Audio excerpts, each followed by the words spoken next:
Hi everyone and welcome to the Eforias YouTube channel. Today I'm gonna walk you through a tutorial where I'm making my very first piece of furniture ever. It's a Japandi styled bed frame. But before we get started, please remember to hit that like button and subscribe to the channel. It really helps my small channel out a lot. Hope you're ready for this. Let's get started.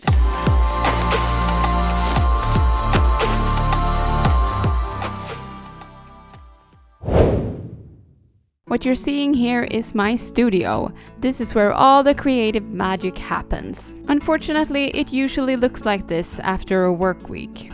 I have decided to reorganize this floor in my house, and this is what this area looks like after I moved my whole studio away and gave it a good cleanup. I am going to turn this into our guest bedroom.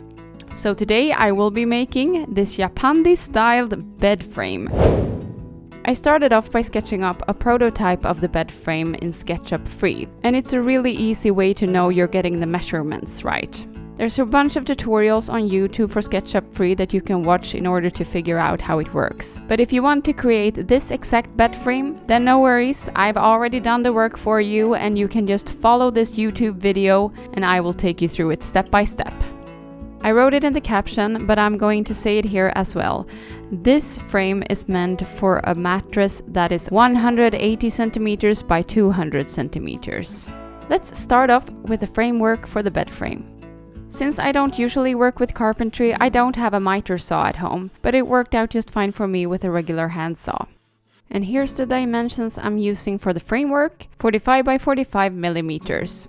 You will need 2 pieces of the 171 centimeters, you will need 1 piece of the 191 centimeters, and you will need 2 pieces of the 200 centimeters. And if you need to, just go ahead and pause the video right here so you can take notes. Once you're finished with the sawing, you can go ahead and lay the pieces out where they're supposed to be.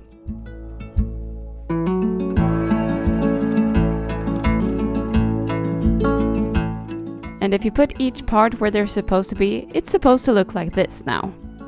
Time to bring out your screwdriver and your wood screws. Now it's time to insert the screws here, here, here, and here. Before screwing, remember to drill holes so that the batten doesn't crack.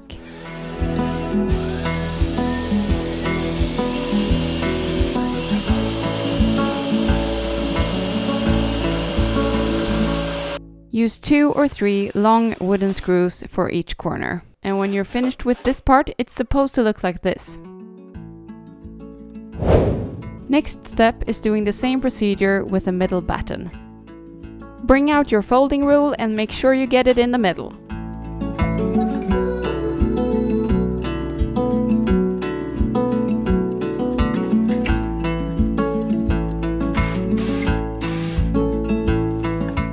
Now we've reached the part where it's supposed to look like this. For cover panel, I am using Glulam. They were kind enough in the store to help me saw them according to my measurements. So here I'm just making sure that I got the measurements right when sawing the battens.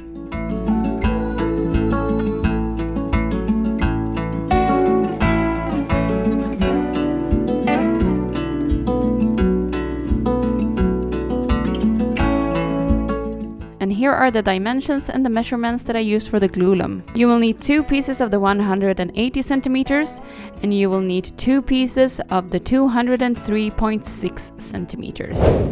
But before we go ahead with the cover panels, we're going to take out our angle brackets. You will need a total of 22 of these beauties for the whole construction. Right now we're starting off by placing them in all of these places. Just a little tip here. Use a pillow for your knees. They will thank you afterwards. To hold the angle brackets in place, I'm using tiny wooden screws.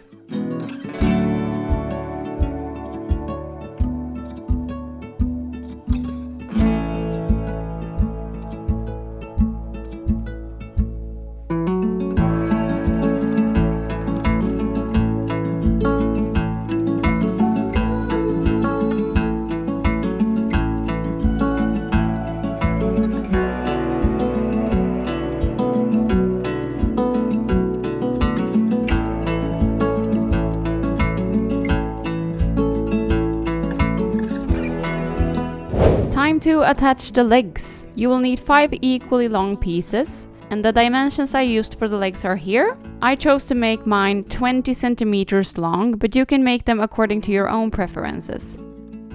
Now your framework hopefully looks like this. Now I'm raising the framework to attach the legs more easily. I'm just simply using what I have, and it turned out to be paint buckets.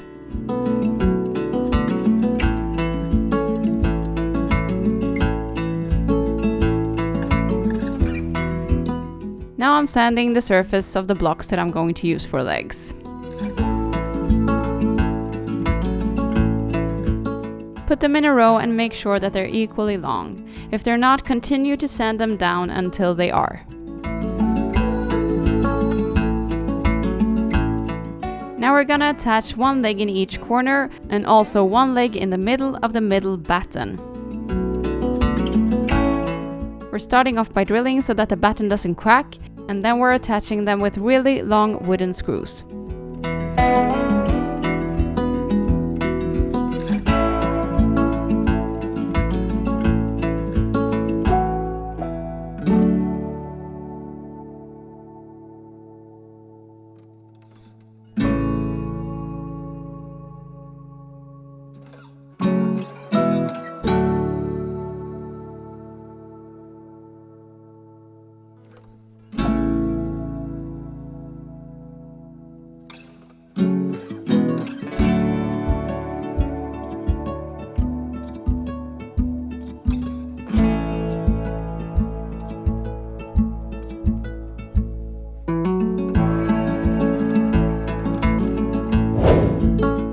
Hopefully this is where you're at right now.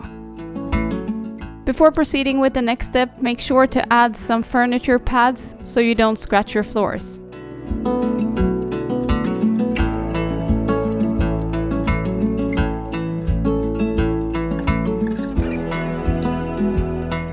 Attach the furniture pads on all 5 of the legs.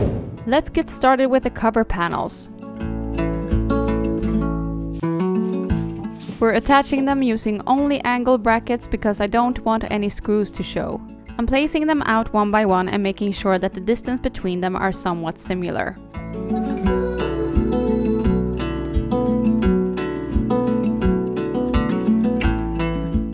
Attaching these with a mix of the tiny wooden screws that I used last time and also a little bit longer screws.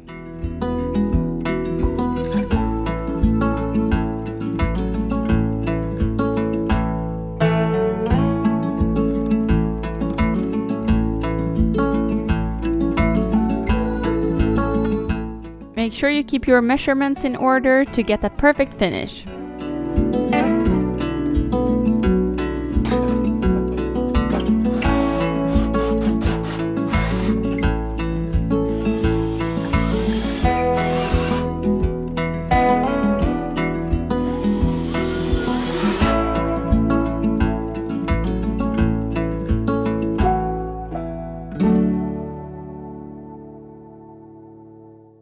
In the corners where the cover panels meet each other, I'm using 2 angle brackets to hold them together.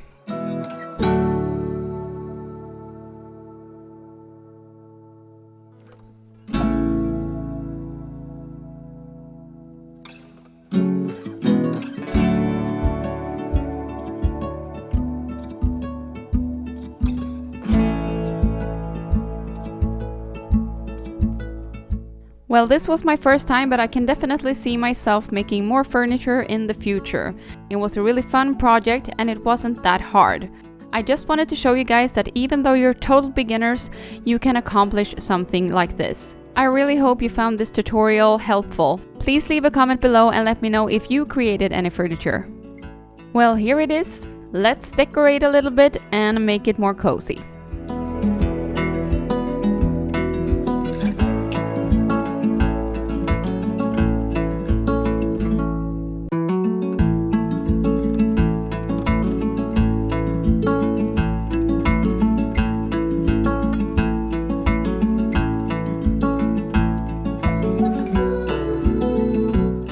All the wall art that you see here in this video I created myself, and there's a tutorial for each one of them, so I'll make sure to link them in the description.